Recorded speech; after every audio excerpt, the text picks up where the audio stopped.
Okay, I'm just going to discuss a few things that deal with Hamilton and Jefferson, being Alexander Hamilton and Thomas Jefferson. Okay, what we're going to see is a divide that is created here between these two individuals, which eventually kind of creates or escalates into the first political parties of the United States. Hamilton's going to be associated with the Federalists, and Jefferson's going to be associated with the JDRs, or Jeffersonian Democratic Republicans. Those are the two political parties that kind of start with. We're going to look at the differences here.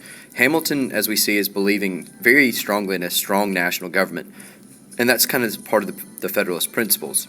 On the other hand, Jefferson believes that the state government should have sovereignty here, so he would have been one of those people who was very cautious of the new Constitution and believed kind of strongly in the Articles of Confederation, where sovereignty resided with the states.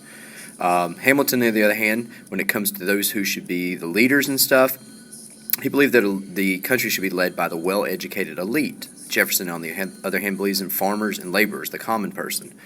Hamilton takes a loose interpretation of the Constitution, meaning that if it is not written there, it's acceptable. It's necessary and proper, or implied sometimes that since it's not written, you can do it. On the other hand, Jefferson has a strict interpretation, which means if it's not written there, then it falls upon the states to carry it out. On the other hand, Hamilton believes in a national bank and believes it's constitutional, and that's where the elastic or necessary and proper clause is going to come in.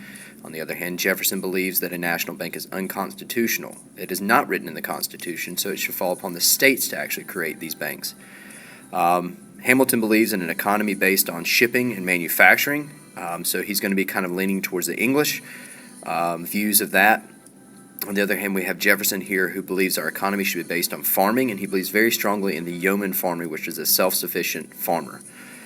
When it comes to national debts and state debts, Hamilton believes that the national government should incur or take on all the national and state debts that were taken on during the American Revolution and during the Articles of Confederation. On the other hand, Jefferson just believes that the national debt should be paid off and not the state debts. States should pay off their own debts.